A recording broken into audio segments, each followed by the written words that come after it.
అయిపోతారు. వినగల చెవిని గ్రహింపగల మనసును ప్రతి ఒక్కరికి దయచేయండి.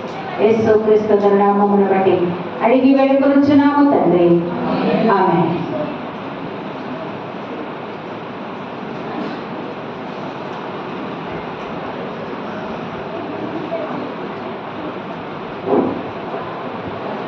హల్లెలూయా, హల్లెలూయా.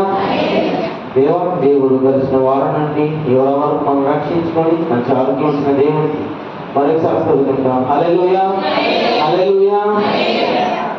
పోయిన వారము మనము ఒక గ్రంథం ధ్యానించాం. ఏంటంటే తీతుకు రాసిన పత్రికను పరిపూర్ణంగా ధ్యానించాం. కనుక ఈ వారము దేవుడు మన కొరకు బయలుపరిచిన వాక్యమును మనం ధ్యానిద్దాం. నిర్గమాకాండము 3వ అధ్యాయము 4వ వచనం చూద్దాం. నిర్గమాకాండము 3వ అధ్యాయం 4వ వచనం. దానిని చూచుటకు అతడు ఆ తట్టు యెహోవా చూచెను. దేవుడు ఆ పొద నడుమ నుండి మోషే అని అతనిని పిలిచెను. అందుకతడు చిత్తము ప్రభువా అనెను. అందుకైన నీ పాదముల నుండి నీ చెప్పులు విడువము, నీవు నిల్చున్న స్థలము పరిశుద్ధ ప్రదేశము అనెను. కనుక ఇక్కడ మనము అంతకు ముందుగా ధ్యానించాం. మండుచున్న పొద అను దాని గురించి మనం ధ్యానించాం. దాంట్లో మనము అనేకమైన విషయాల గురించి దేవుడు మనకు బయలుపరుచున్నాడు. ఈరోజు దేవుడు మనతో మాట్లాడుతున్నారు. ఏంటంటే మోషే ఆ మండుచున్న పొద దగ్గరికి వెళ్ళినప్పుడు ఆ ప్రదేశంలో ఏం చేశాడంట? చెప్పులు విప్పి ఆ ప్రదేశానికి వెళ్ళాడు. ఎందుకంటే ఆ ప్రదేశం ఎలా ఉన్నదంటే పరిశుద్ధమైన ప్రదేశం. అది పరిశుద్ధమైన ప్రదేశం కనుక దేవుడు మాట్లాడుతున్న ప్రదేశం, మండుచున్న పొద నడుము నుండి దేవుడు మాట్లాడుతున్న ప్రదేశం ఏంటంటే అది పరిశుద్ధమైన ప్రదేశం. కనుక మోషేతో దేవుడు ఎక్కడి నుండి మాట్లాడాలంటే ఒక పరిశుద్ధమైన స్థలం నుండి ఆయన మాట్లాడుతూ ఉన్నాడు.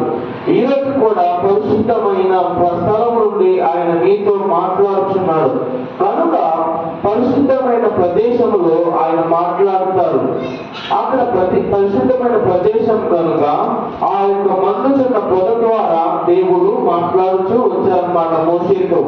అనేకమైన మాటలు, ఆజ్ఞలు, అనేకమైన సూచన క్రియలు ఆయన మోషే ద్వారా చేయించారు.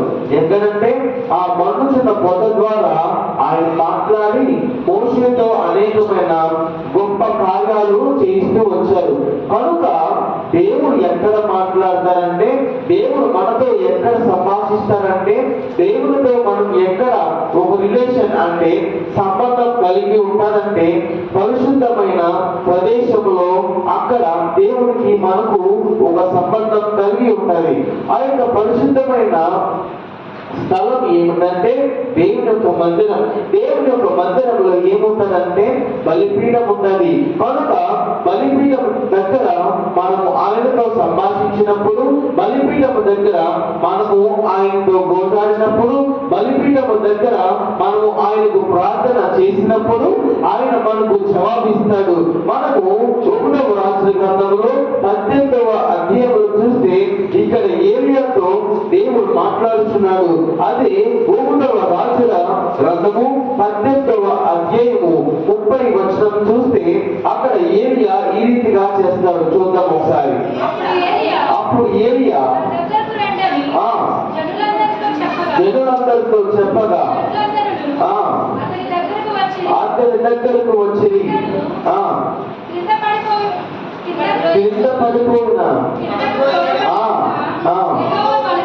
యెహోవా బలిపీఠమును బాగు చేసి ప్రత్యక్షమై ఇశ్రాయేలులో ఉన్నని వాగ్దానమునందున గోత్రము లెక్క చొప్పున 12 రాళ్లను తీసుకొని అక్కడ బలిపీఠము, దేవుని యొక్క నామములో బలిపీఠము కట్టించెను. కనుక అక్కడ త్రోసివేయబడిన బలిపీఠమును ఎవరు పెట్టారంట? ఏలియా కట్టి ఉన్నాడు. కనుక దేవుని నామమును చొప్పున ఒక బలిపీఠము కట్టాడు. 32వ వచనంలో ఆ రాళ్ళ చేత యెహోవా నామమున ఒక బలిపీఠమును కట్టించెను. ఎవరంట? ఏలియా. ఎప్పుడైతే ఏలియా దేవునికి బలిపీఠము కట్టాడో అక్కడ దహన బలిని ఎప్పుడైతే అక్కడ ఏలియా పెట్టి ఉన్నాడో అక్కడ ఏమవుతుందంటే ఆ యొక్క బలిపీఠము దగ్గర ప్రార్థన చేసినప్పుడు ఆ బలిపీఠము దగ్గర తండ్రి అయిన యెహోవాకు ప్రార్థన చేసినప్పుడు ఏం జరిగిందంటే ఆ యొక్క బలిపీఠము మీరున్న దహన బలిని ఎలాగంట అగ్ని చేత ఆయన తీసివేసి ఉన్నాడు. కనుక 36-38 చూస్తే అక్కడ ఉన్నది ఏలియా ప్రార్థన చేసినప్పుడు అగ్ని గంధకాల చేత ఆ యొక్క దహన బలిని దేవుడు స్వీకరించి ఉన్నాడు. కనుక మనకు సమాధానం రావాలంటే, మనకు జవాబు రావాలంటే ఎక్కడ మనం ప్రార్థన చేయాలంటే బలిపీఠం యొద్ద. ఎందుకు మనం బలిపీఠం యొద్ద చేయాలంటే బలిపీఠం దగ్గర ఆయన మనకు జవాబు ఇస్తాడు. అక్కడ మోషేతో మాట్లాడుతున్నాడు. ఇది పరిశుద్ధమైన ప్రదేశం. ఆ యొక్క పరిశుద్ధమైన ప్రదేశం నుండి మోషేతో ప్రభువైన యెహోవా మాట్లాడుతున్నాడు. ఇక్కడ ఏలియా చూస్తే ఆ బలిపీఠం మీద ఆ యొక్క దహనబలిని పెట్టి ఏలియా ప్రార్థన చేసినప్పుడు ఏమిచ్చాడు? ఏలియాకు జవాబిచ్చాడు, విజయం ఇచ్చాడు కదా. కనుక మన యొక్క సహవాసం ఎక్కడుండాలంటే బలిపీఠం దగ్గర ఉండాలి. ఎందుకంటే బలిపీఠం అనేది ఏంటంట? ఒక పరిశుద్ధమైన స్థలము, ఒక పరిశుద్ధమైన ప్రదేశము. ఆ యొక్క బలిపీఠము దగ్గర దేవుడు ఏం చేస్తాడంటే మనతో సూటిగా మాట్లాడుతాడు. కనుక మోషేతో ఆ యొక్క పరిశుద్ధమైన ప్రదేశంలో మండుచున్న పొద ద్వారా మాట్లాడాడు. ఇక్కడైతే ఏలియా బలిపీఠము కట్టిన తర్వాత ఆ యొక్క దహన బలిని పెట్టిన తర్వాత ఎప్పుడైతే ఏలియా ప్రార్థన చేస్తున్నాడో అక్కడ ఏలియాకు జవాబు వచ్చింది. కనుక మన ప్రార్థనలకు జవాబు రావాలంటే, మనకున్న బాధలు ఇక్కట్లు పోవాలంటే మనము దేవునికి ప్రార్థన చేయాలి. పరిశుద్ధమైన ప్రదేశంలో ఆయనకు ప్రార్థన చేయాలి, ఆయనకు విజ్ఞాపన చేయాలి. ఎప్పుడైతే అలాంటి సంబంధం కలిగి ఉంటామో, ఎప్పుడైతే బలిపీఠము దగ్గర మనము అలాంటి ప్రార్థన చేస్తూ ఉంటామో దేవుడు మనకు జవాబు ఇస్తూ వస్తాడు. కనుక ఆ యొక్క బలిపీఠము ఎలాంటిదంటే చాలా పవిత్రమైనది, పరిశుద్ధమైనది. కనుక పూర్వకాలములో అనగా పాత నిబంధన గ్రంథములో దేవుని యొక్క మందిరము లోన ఉపకరణాలు, దేవుని యొక్క మందిరంలో ఉన్న పరికరాలైతే కానీ, ప్రతి వస్తువు అయితే కానీ చాలా విలువైనది. పాత నిబంధన గ్రంథంలో ఏముంటదంటే దేవుని యొక్క పరిశుద్ధ మందిరంలో ఉన్న ఉపకరణాలు చాలా విలువైనవి, చాలా గొప్పవి. అక్కడ ఆ యొక్క ఉపకరణాలను ఉపయోగించడానికైతే కానీ, ఆ యొక్క బలిపీఠం మీద దహన బలిని అర్పించడైతే కానీ కొద్ది మందికి ఆ యొక్క ప్రదేశము అక్కడ ఉంటది. ఎవరంటే లేవీయులకు, యూదా వాళ్ళకి, అలాంటి కొంతమందికి అలాంటి ఛాన్స్ ఉంటది. ఆ యొక్క దేవుని మందిరంలో ఉన్న ఉపకరణాలు ఎంత గొప్పవో, ఎంత శ్రేష్టమైనవో, ఎంత ఖరీదైనవో మనం చూద్దాం. యెజ్రా గ్రంథము 1వ అధ్యాయము 7-8 వచనాలు చూస్తే అక్కడ దేవుని యొక్క మందిరంలో ఎలాంటి ఉపకరణాలు ఉన్నాయో, అవి ఎంత ఖరీదైనవో దాని గురించి మనం చూద్దాం. యెజ్రా గ్రంథము 1వ అధ్యాయము 9 నుంచి చదువుదాం. వాటి యొక్క లెక్క 30 బంగారు పల్లెములను, 1000 వెండి, 29 పత్రులను, 30 బంగారు గిన్నెలను, 2వ రకమైన గిన్నెలను, ఉపకరణములు, బంగారపు వస్తువులను, వెండి వస్తువులను అన్ని 5400 ఉన్నాయంట. ఏంటంట? 5,400. కనుక దేవుని యొక్క మందిరంలో ఉన్న ఉపకరణములు ఎలాంటివి? చాలా శ్రేష్టమైనవి, చాలా ఖరీదైనవి. లోకంలో మనం చూస్తే ఆ యొక్క బంగారము ఒక ఉంగరం చేయించడానికి, ఒక నెక్లెస్ కానీ చైన్ కానీ చేయించడానికి మనము ఎంత ఖర్చు పెడతాం? చాలా లక్షలు ఖరీదైనవి. కొద్ది మాత్రం దానికి లక్షలు ఖరీదవుతుంది. కానీ అంతకన్నా గొప్పవి ఏంటంట? బంగారు పల్లెలంట, బంగారు గిన్నెలంట, వెండితో చేసిన పాత్రలంట, బంగారు వెండితో చేసిన ఉపకరణాలంట. 5,400 ఉపకరణాలంట.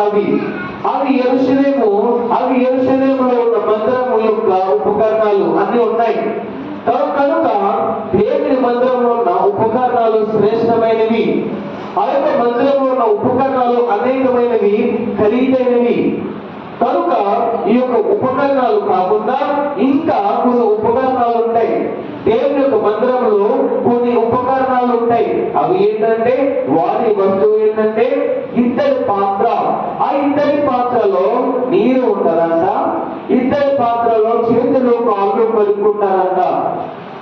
అక్కడ ఇంకొకటి ఉన్నది, దహన బలి అర్పించడానికి ఒక ప్రదేశం బంగారుతో చేయబడిన ఒక బలిపీఠం ఉంటది. ఇంకొకటి చూస్తే దేవునికి ధూపం వేయడానికి అక్కడ ఒక చిన్న ఉపకరణం ఉంటది. మందసం, బంగారంతో చేయబడిన దివ్యమైన మందసం ఉంటది. రొట్టెలు గల బల్ల ఉంటది. ఇంకోటి ఏంటంటే పువ్వు, ఏడు పుష్పించిన పువ్వులు గల ఒక ఉపకరణాలు ఉన్నాయి. కనుక ఇవన్నీ దేనితో చేయబడి? బంగారంతో చేయబడి చాలా పవిత్రమైనవి, చాలా పరిశుద్ధమైనవి, చాలా ఖరీదైనవి. అవి ఉపయోగించడానికి ఎవరికి ఛాన్స్ ఉందంటే ప్రధాన యాజకులకు మరియు కొంతమంది లేవీయులకు మాత్రమే. అంటే కొంతమంది జనాలకు మాత్రమే అవి ఉపయోగించడానికి అనుమతి ఉన్నది. కనుక అవి ఎలా ఉంటాయి? మీరు ఎప్పుడైనా చూసారా?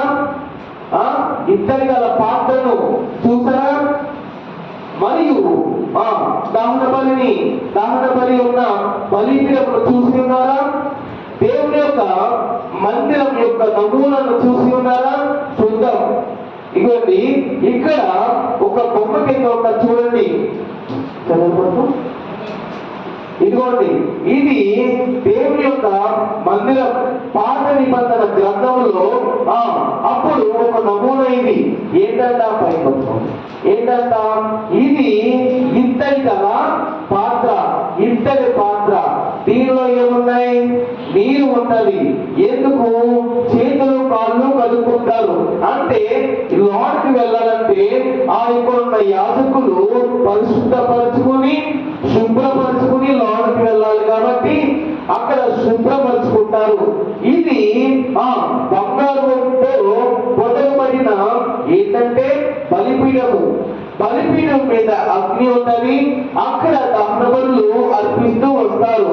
ఈ యొక్క మందిరం యొక్క లోనికి వెళ్తే అక్కడ మిగతావి ఏంటంటే మందసము మరియు దేవునికి ధూపము వేసే పాత్ర, ఇవన్నీ మరి ఏంటంటే పళ్ళ మీద ఉన్న రొట్టెలు, ఇవన్నీ ఉంటాయి. కనుక ఇలాంటి శ్రేష్టమైనదే, ఇలాంటి అద్భుతమైన మందిరం కదా. ఈ యొక్క మందిరం ఎలాంటిది? పవిత్రమైనది. ఈ యొక్క మందిరము పరిశుద్ధమైనది, ఖరీదైనది, బంగారంతో చేయబడినది. అక్కడ ఉన్న ద్వారములు బంగారంతో పొదగబడి ఉన్నవి, ఖరీదైన చక్కెర చేత చేయబడి ఉన్నవి. మొత్తం బంగారము, ఖరీదైన వస్తువుల చేత ఈ యొక్క మందిరము ఉన్నది. నిజమే. కానీ ఇలాంటి మందిరాలు ఇప్పుడు ఉండవు. ఎందుకు? ఆ యొక్క మందిరంలో మనం వెళ్ళడానికి అనుమతి లేదు కదా. యూదులకు కొంతమంది ఆ యొక్క ప్రధాన యాజకులకు మాత్రమే ఉంటది కదా. మరి మనము ఎలా వెళ్తాం? ఇవేమీ లేకుండా ఆ యొక్క ఉపకరణాలు లేకుండా మనల్ని ఆయన ఒక ఖరీదైన ఉపకరణం కింద చేసుకొని ఉన్నాడు. హల్లెలూయా, హల్లెలూయా. 5,400 ఉపకరణాలు ఉన్నాయంట. యెరూషలేములో ఉన్న మందిరం యొక్క ఉపకరణాలు 5,400 వస్తువులు. అవి చాలా శ్రేష్టమైనవి, బంగారము వెండితో చేయబడినవి. ఇక్కడ ఈ యొక్క మందిరం మనం చూస్తున్నాం. అవి ఖరీదైనవి, కానీ దానికన్నా వాటికన్నా ఖరీదైన ఉపకరణం కింద మనలను ఆయన చేసుకుని ఉన్నాడు. మనలను ఆయన ఖరీదైన ఉపకరణముగా, అంటే ఖరీదైన వస్తువుగా ఏ రీతిగా చేస్తున్నాడు, ఎలాంటి రీతిలో మనం చేస్తున్నాడో చూద్దాం. 1వ తిమోథీయులకు రాసిన పత్రిక 2వ అధ్యాయము 6వ వచనం చూస్తే మనం అనేకమైన సార్లు దీనిని ధ్యానించాం. 1వ తిమోథీయులకు రాసిన పత్రిక 2వ అధ్యాయము 6వ వచనం, అందరి కొరకు విమోచన క్రయధనముగా తన్ను తానే సమర్పించుకున్నాడు. ఎలాంటిదంట?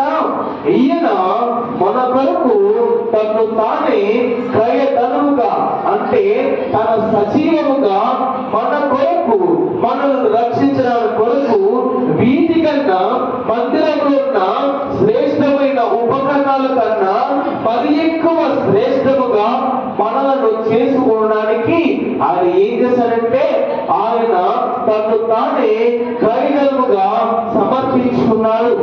మనం రక్షించబడటం ద్వారా వీటికన్నా, అంటే 5,400 ఉపకరణాల కన్నా, బంగారంతో చేయబడిన ఉపకరణాల కన్నా పవిత్రమైన, పరిశుద్ధమైన, శ్రేష్టమైన దానిగా, శ్రేష్టమైన వారుగా మనలను ఆయన చేసుకుని ఉన్నాడు. ఏ రీతిగా? ఆయన శిలువ మీద కాచిన రక్తము చేత, ఆయన శిలువ మీద అయితే కానీ అక్కడ తిన్న దెబ్బల చేత మనల్ని రక్షించుకున్నాడు. తద్వారా వాటికన్నా, ఆ యొక్క ఉపకరణాల కన్నా శ్రేష్టమైన బంగారు, వెండి, అపరంజి కంటే శ్రేష్టముగా మనలను చేసుకున్నాడు. శ్రేష్టమైన ఉపకరణాల కింద మనలను చేసుకున్నాడు దేవుడు. అంటే మందిరంలో వస్తువులు ఉన్నాయి, ఆ రీతిగా మనలను చేసుకున్నాడు దేవుడు. కానీ ప్రతి వస్తువుకు ఒక పని ఉంటది. ప్రతి వస్తువుకు, మందిరంలో ఉన్న వస్తువులకు ఒక పని ఉంటది. మరి మనకు ఏది ఆ యొక్క పని? ఇక్కడ వస్తువుకైతే మనం మాట్లాడితే అది గట్టిగా వినిపిస్తుంది. ఆ వస్తువుకైతే ఏంటంట? ఫోన్ అయితే రికార్డ్ చేస్తుంది, లైట్ అయితే వెలుగునిస్తుంది, ఫ్యాన్ అయితే గాలినిస్తుంది. నిజమే, ఈ వస్తువులు ఈ రీతిగా ఇస్తున్నాయి, నిజమే. మరి మనము ఎలాంటి పనిని చేస్తున్నాం? అక్కడ బంగారు, వెండి, అపరంజి కంటే శ్రేష్టమైన ఉపకరణాల కింద మనల్ని చేసుకున్నాడు దేవుడు, నిజమే. మరి ఎలాంటి పనిలో మనం నిమగ్నమై ఉన్నాం? ఎలాంటి పనిని మనం చేస్తున్నాం? దేవుడు అంటాడు, ఆనాడైతే, పూర్వకాలంలో అయితే ఆ యొక్క బలిపీఠాలు రాళ్ళ చేత, బంగారు చేత, చెక్కల చేత చేయబడింది, నిజమే.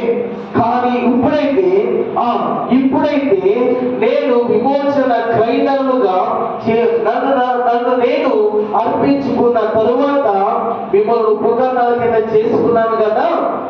ఆ తరువాత ఎప్పుడైతే దేవుడు మనం రక్షించుకున్నాడో ఏం చేశాడంటే రాళ్ళ కన్నా, చెక్క కన్నా, బంగారము కన్నా, ఆ యొక్క పునాదుల కన్నా బలమైన పునాది ఆయన వేసి ఉన్నాడు, నిజమేనా? బలమైన పునాది మందిరంలో మనలో ఆయన వేసి ఉన్నాడు. అదే క్రీస్తు యేసు అనే పునాది. హల్లెలూయా! క్రీస్తు యేసు అనే పునాది దేవుడు వేసి ఉన్నాడు. బంగారము కంటే అక్కడ ఏలియా 12 రాళ్లతో కట్టాడు బలిపీఠం. బంగారంతో తాపబడిన బలిపీఠాలు ఎన్నో ఉన్నాయి పాత నిబంధనలో. కానీ వాటికంట శ్రేష్టమైన పునాది, వాటికంటే శ్రేష్టమైన బలిపీఠం దేవుడు మనకు అనుగ్రహించున్నాడు. ఆ యొక్క పునాది ఏంటంటే యేసుక్రీస్తు అనే బలిపీఠం. యేసుక్రీస్తు అనే పునాది మీద కట్టబడుతున్న మనం ఎలాంటి రీతిగా మనము బలిపీఠంతో సహవాసం చేస్తూ ఉన్నాం, ఎలాంటి రీతిగా మనం పునాది మీద కట్టబడుతూ వస్తున్నాం. అక్కడే యెషయా గ్రంథంలో చూస్తే 3వ అధ్యాయం 10వ వచనంలో చూస్తే అక్కడ వారు పునాది వేస్తారు. పునాది వేసి ఆ యొక్క పునాది ఉన్న స్థలంలో అనేకమైన ప్రతిరోజు నిరంతరము బలులు అర్పిస్తూ వస్తారు. ఆ యొక్క 3వ గ్రంథం మొత్తం చదివితే వారు నిరంతరము బలులు అర్పిస్తూ ఉంటారు. ఆ యొక్క పునాది మీద వారు నిరంతరము బలులు అర్పిస్తూ వస్తారు. ఎవరంటే ఇశ్రాయేలు జనాంగము దేవుని కొరకు నిరంతరము దహన బలులు అర్పిస్తూ వస్తారు. దేవుని కొరకు ఆ యొక్క పునాది మీద వేయబడిన పునాది మీద మరి మనము ఎలాంటి పునాది మీద ఉన్నాం? బలమైన పునాది మీద క్రీస్తు యేసు అనే పునాది మీద ఉన్న మనం ఎలాంటి బలులు అర్పిస్తూ వస్తున్నాం, ఎలాంటి క్రియలు చేస్తూ వస్తున్నాం? ఉపకరణాలు అయితే 5400 ఉన్నాయి. అవి వెండి బంగారముతో చేయబడినవి. కానీ వాటికంటే శ్రేష్టమైన దానిగాను, వాటికంటే శ్రేష్టమైన వారుగాను ఒక ఉపకరణముగా మనల్ని చేసుకున్నాడు దేవుడు. మరి మనము ఎలాంటి పనులు చేస్తూ వస్తున్నాం, ఎలాంటి రీతిగా మనం జీవిస్తున్నాం? దేవుడు మాట్లాడుతున్నాడు. మనం పరిశుద్ధముగా ఉంటే మనము క్రీస్తు యేసు అనే బండ మీద, క్రీస్తు యేసు అనే పునాది మీద బలిపీఠము కట్టి నిరంతరము దేవునితో సహవాసం కలిగి నిరంతరము బలులు అర్పిస్తూ వస్తే ఏమంటా మనం చదువుకున్నాం యోహాను సువార్తలో, నేను జీవిస్తున్నాను కనుక మీరు నా యందు జీవిస్తారు, నేను మీలో ఉంటాను అని దేవుడు సెలవిస్తున్నాడు. మరి మనలో ఉంటున్నాడా దేవుడు? మనలో జీవిస్తున్నాడా? మనం జీవిస్తున్నామా? ఏ రీతిగా మనం ఉంటున్నాం? ఎలాంటి జీవితం మనం జీవిస్తున్నాం? విశ్వాసాలుగా మనం ఎలాంటి క్రియలు చేస్తున్నాం, ఎలాంటి పనులు చేస్తున్నాం? బంగారం కంటే వెండి పాత్రలు వాటి పనులు చేస్తూ ఉంటాయి. వాటి పనులు ఆ యొక్క బంగారముతో చేయబడిన వెండి గిన్నెలు లేకపోతే ఆ యొక్క పల్లెలు వివిధమైన ఉపకరణాల కింద ఉపయోగపడుతూ ఉంటాయి. మరి మన యొక్క పని ఏ రీతిగా దేవుని కొరకు ఉపయోగపడుతున్నాం? మరి మనము ఎలాంటి వారుగా ఉపయోగపడుతున్నాం? దేవుని కొరకు, నా మందిరం కొరకు ఎలాంటి వారుగా మనం పని చేస్తూ వస్తున్నాం? పాత నిబంధన గ్రంథంలో ఏలియా 12 రాళ్ళు పెట్టి ఆ యొక్క 12 రాళ్ళ మీద అక్కడ బలిపీఠం కట్టాడు. అది పరిశుద్ధమైన ప్రదేశం. కానీ ఆ యొక్క పునాది కంటే వారు యెజ్రాలో మనం చూస్తే ఇశ్రాయేలీయులు పునాది కట్టి అక్కడ అనేకమైన బలులు అర్పిస్తూ వస్తారు. అలాంటి దానికన్నా శ్రేష్టమైన పునాది క్రీస్తు యేసు అనే పునాది మీద మనం ఉన్నాం. క్రీస్తు యేసు అనే పునాది మీద కట్టబడుతున్న మనం ఏ రీతిగా మనము ఆయనతో సహవాసం కలిగి ఉన్నాం, ఏ రీతిగా మనం జీవిస్తున్నాం, ఎలాంటి పరిస్థితుల్లో మనం ఉంటున్నాం? ఆయనతో మనకు సహవాసం ఉంటే, ఆయనతో మనం జీవిస్తూ ఉంటే, ఆయనతో మనం నిరంతరం నడుస్తూ ఉంటే మనకు ఆశీర్వాదం, మనకు దీవెన. ఆయన అంటున్నాడు, నేను జీవిస్తున్నాను కనుక మీరు నా యందు ఉంటే మీరు జీవిస్తారు. ఎప్పుడైతే మీరు పరిపూర్ణమైన విశ్వాసం కలిగి ఉంటారో నేను ఆదరణకర్త అయిన పరిశుద్ధాత్మను మీకు అనుగ్రహిస్తాను. ఆ యొక్క ఆదరణకర్త మీలో ఉంటాడు, మిమ్మల్ని సరి అయిన మార్గంలో నడిపిస్తాడు అని దేవుడు సెలవిస్తున్నాడు. కనుక మాకు ఎలాంటి విశ్వాసము మనలో ఉన్నది, ఎలాంటి నిరీక్షణ స్థితి మనలో ఉంటుంది, ఎలాంటి బండ మీద మనం కట్టబడుతున్నాం, ఎలాంటి పునాది మీద మనము నిరంతరము ఆయనతో సంభాషిస్తున్నాం, ఆయనతో సహవాసం కలిగి ఉంటున్నాం. బండ మీద కట్టిన పునాది అయితే బలంగా ఉన్నదంట, బండ మీద కట్టబడిన ఇల్లు అయితే బలంగా ఉన్నదంట, ఇసుక మీద కట్టబడిన ఇల్లు అయితే వాన వచ్చి వరద వచ్చి కొట్టుకుపోయిందంట. మరి ఎలాంటి పునాది మీద మనం కట్టబడుతున్నాం? ఉన్నతమైన క్రీస్తు యేసు అనే పునాది మీద మనం కట్టబడితే, ఆయన నామం మీద మనం కట్టబడితే, ఆ యొక్క కట్టబడిన పునాది మీద ఆయనతో సహవాసం కలిగి ఉంటే, దేవాది దేవుడితో మనం సహవాసం కలిగి బలులు అర్పిస్తూ ఉంటారో అలాంటి రీతిగానే నిరంతరము ఆయనతో మనం సంభాషణ అయితే కానీ ఆయనతో సహవాసం కలిగి ఉంటే మనకు ఆశీర్వాదం, మనకు దీవెన. పాత నిబంధన గ్రంథంలో 2వ సమూయేలు గ్రంథంలో ఉన్నది ఏంటంటే మందసము ఒక ఆయన ఇంట్లో పెడతారు. ఎప్పుడైతే ఆ యొక్క మందసము ఆయన ఇంట్లో ఉన్నదో వారు ఆ యొక్క కుటుంబము ఆశీర్వదించబడింది. 2వ సమూయేలు గ్రంథము 6వ అధ్యాయము 11వ వచనం. అది ఉపదేశము ఇల్లు. దాని గురించి 2వ సమూయేలు గ్రంథము 6వ అధ్యాయము 11వ వచనం.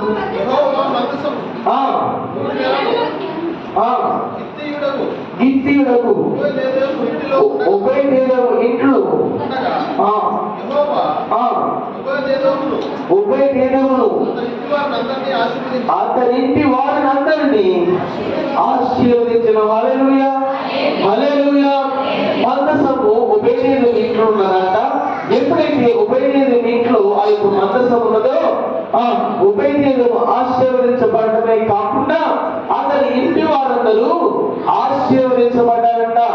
కనుక ఆ యొక్క మందసంలో ఏముంటాయంటే ఆజ్ఞలు ఉంటాయి. ఏముంటది?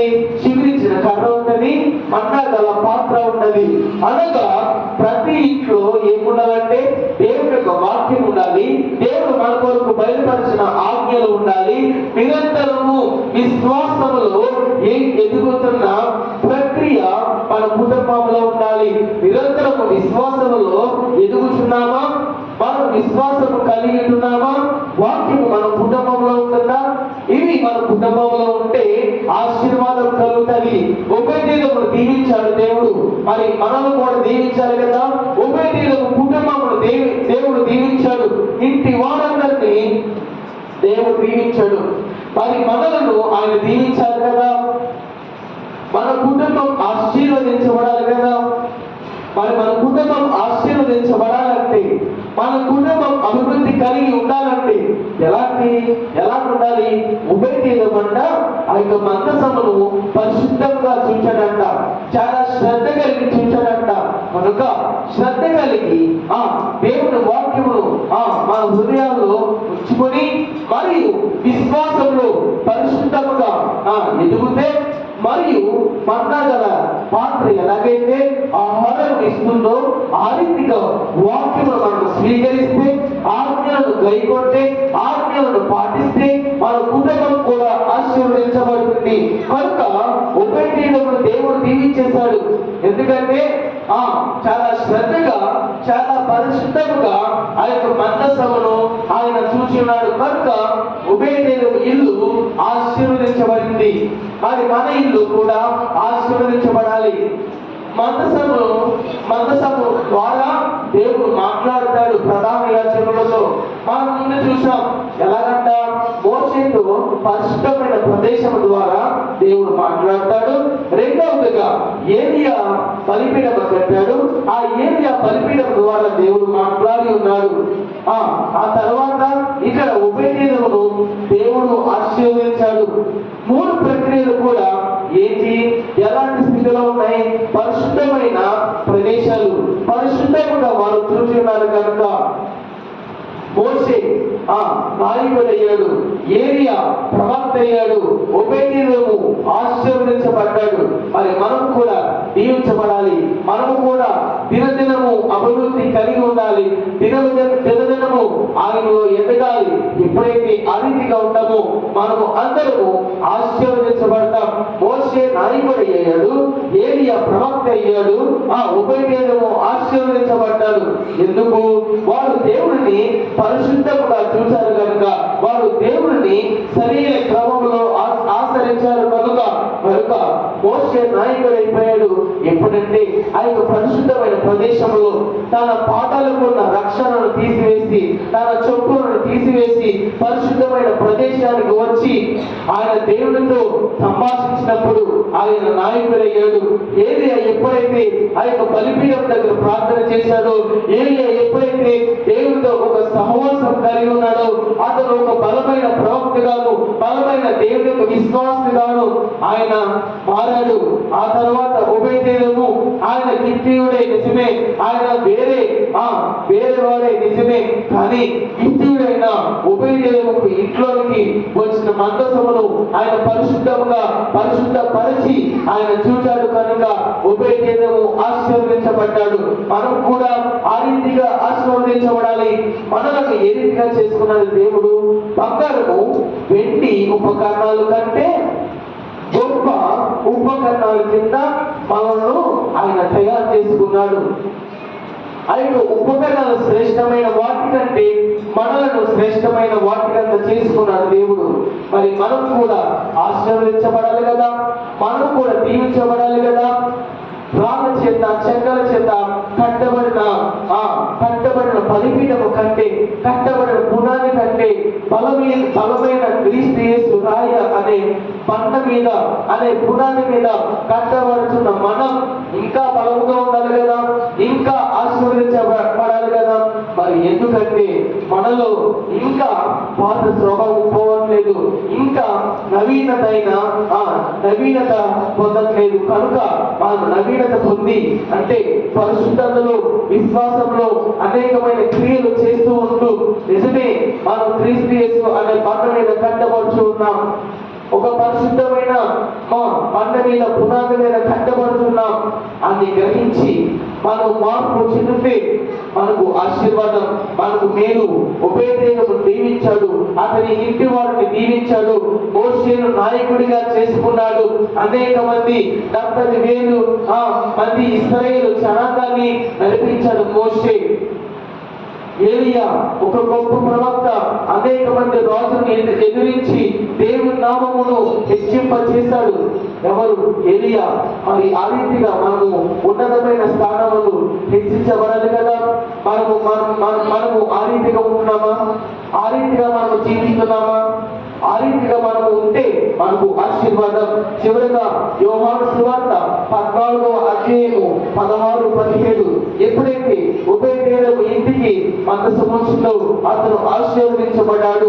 ఆ రీతిగానే ఎప్పుడైతే లోకములు ఈ యొక్క పెంతెకొస్తు పండుగ దినమందు ఎప్పుడైతే దేవుడు ఆదరణకర్త ఆయన పరిశుద్ధాత్మను మనకు అనుగ్రహించినాడో మనం కూడా ఆశీర్వదించబడ్డాం. ఏ రీతిగా సత్య స్వరూపి అయిన ఆత్మను నీకు అనుగ్రహించును. లోకము ఆయన చూడదు, కనుక లోకము ఆయనను పొందలేదు, కానీ మనం పొందాము. నిజమే, మనము ఆయన గురించి తెలుసు, ఆయన ఉత్తరవాది అని తెలుసు, ఆయన సత్య స్వరూపి అయిన పరిశుద్ధాత్మ అని తెలుసు. ఆయన మనలో నివసిస్తాడు, మన మధ్య సంచరిస్తాడు, మనతో మాట్లాడతాడు, మనలను ఒక పరిశుద్ధపరుస్తాడు. అన్ని విషయాలు మనకు తెలుసు. కానీ ఎందుకు మనము ఇంకా నిర్లక్ష్యం? ఎందుకు ఇంకా మనలో ఆ యొక్క క్రియ రావట్లం లేదు? నిజమే, సత్య స్వరూపైన పరిశుద్ధాత్మ మనలో నివసిస్తున్నప్పుడు, మన మధ్య సంచరిస్తున్నప్పుడు ఎలాంటి మార్పులు మనం కలిగి ఉండాలి?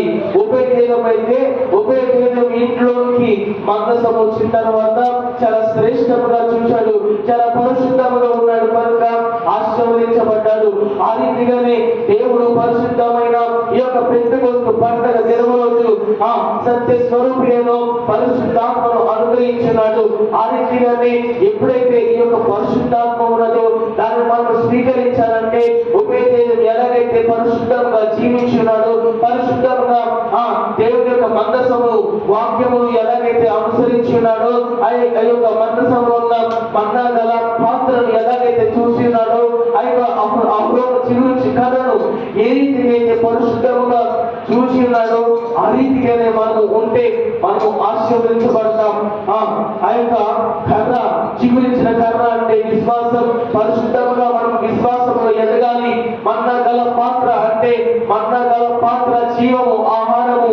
ఆ రీతిగానే దేవుని యొక్క ఆహారము, జీవ ఆహారాన్ని భుజిస్తున్నాం మనం. ఆ యొక్క జీవ ఆహారాన్ని భుజిస్తున్న మనం పరిశుద్ధతతో ఉంటే, దానిని స్వీకరిస్తే, దానిని మనం జీర్ణించుకుంటే, దానిని మన హృదయంలో మనలో ఉంచుకుంటే, దాన్ని మన హృదయంలో ఉంచితే మనకు ఆశీర్వాదం. ఎలాగైతే ఆత్మీయుల పలకలు ఆ యొక్క మందసములో ఉన్నాయో ఆ రీతిగానే మనలో ఆ ఆజ్ఞలో ఉంటే, దేవుడు బయలుపరిచిన ఆజ్ఞ ఆజ్ఞలు, కట్టడలు, విధులు మనలో ఉంటే మనకు ఆశీర్వాదం. ఉపేదేవుడు దీవించినట్లుగా ఈ రోజు మనము దీవించబడాలంటే, ఈ రోజు మనకు ఆశీర్వాదం కలగాలంటే మనము ఆయన నమ్మాలి, ఆయన పరిశుద్ధాత్మను స్వీకరించాలి, వాక్యమును స్వీకరించాలి, ఆజ్ఞలు, కట్టడలను అనుసరించాలి, విశ్వాసంలో ఎదగాలి. ఎందుకంటే నమ్మకార్థమైన క్రైస్తవ జీవితంలో మనము ఉండగా ఎలాగా ఒక మంచి ఉపకరణముగా, ఒక మంచి వస్తువుగా, మందిరంలో మంచి పనిముట్టిగా మనం ఉండాలి. ఎందుకంటే ఎందుకు మనం మంచి పనిముట్టిగా, ఎందుకు మనం మంచి ఒక వస్తువుగా మందిరంలో ఉండాలంటే బలమైన పునాది మీద, క్రీస్తు యేసు అనే పునాది మీద కట్టబడుచున్నాం కనుక అలాంటి పునాది మీద మనం కట్టబడుచున్నాం. అలాంటి పునాది మీద దేవునితో సంభాషిస్తున్నాం, సహవాసం కలిగి ఉంటున్నాం. కనుక ఆశీర్వదించబడాలంటే వాక్యంలో మనం ఎదగాలి, పరిశుద్ధతతో ఆయన వాక్యము స్వీకరించాలి, విశ్వాసంలో ఎదగాలి. చిగురించిన కర్ర ఎలాగైతే కర్ర చిగురించిందో ఆ రీతిగా విశ్వాసంలో మనం చిగురించాలి. ఎలాగైతే అక్కడ పలకలు ఉన్నాయో, ఆజ్ఞగా పలకలు ఉన్నాయో వాటిని పాటిస్తే, ఆజ్ఞలను పాటిస్తే మనకు ఆశీర్వాదం. కనుక ఒక మంచి ఉపకరణం బంగారం కంటే, వెండి కంటే, అపరంజి కంటే శ్రేష్టమైన ఉపకరణముగా, శ్రేష్టమైన వస్తువుగా నేను దేవుడు చేసుకున్నాడు.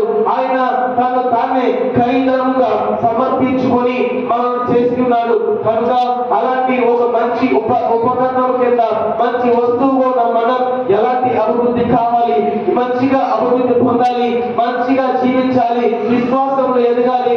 మంచి ఒక విశ్వాసి, మంచి విశ్వాసురాలు అనే గుర్తింపు మనకు ఉండాలి. కనుక ఈ యొక్క పరిశుద్ధ పెట్టుబడి దినమును ఆచరిస్తున్న మనం ఒక నిశ్చయత కలిగి, ఒక విశ్వాసం కలిగి, ఒక సంకల్పం కలిగి, నేను పరిశుద్ధంగా జీవిస్తాను, వాక్యములు ఎదుగుతాను, విశ్వాసం కలిగి ఉంటాను, ఒక మంచి ఉపకరణం మీద దేవుడు తయారు చేసుకున్నాడు కనుక మంచి పని నేను చేస్తాను. లోకంలో ఉన్న జనులకి నన్ను మందిరంలో ఎలాగైతే దేవుడు నన్ను ఒక మంచి ఉపకరణం కింద ఎలాగైతే చేసుకున్నాడో ఆ రీతిగా ఒక పనిముట్టిగా నేను దేవుని కొరకు ఉంటాను, మందిరంలో ఉంటాను, ఒక మంచి పునాది మీద కట్టబడుతున్నాను కనుక దేవుని కొరకు పని చేస్తాను, దేవుని కొరకు జీవిస్తాను అనే విశ్వాసం కలిగి మీరు ఉంటే మీకు ఆశీర్వాదం కలుగుతుంది, మీకు క్షేమాభివృద్ధి కలుగుతుంది, మీరు ఆశీర్వదించబడతారు. కనుక విన్న వాక్యాన్ని ఒట్టిగా వదిలేయక, విన్న వాక్యాన్ని త్రోసిపుచ్చక, విన్న వాక్యాన్ని మన హృదయంలో భద్రపరుచుకుంటే మనకు ఆశీర్వాదం కలుగుతుంది. కనుక దేవుని యొక్క కృప మనకు తోడే ఉండును గాక. ఆమేన్. సాక్ష్యం సమయం కనుక లేచి సాక్ష్యం ఇద్దాం. సాక్ష్యం ఇచ్చేదా మన స్వామి యేసు దేవుడు.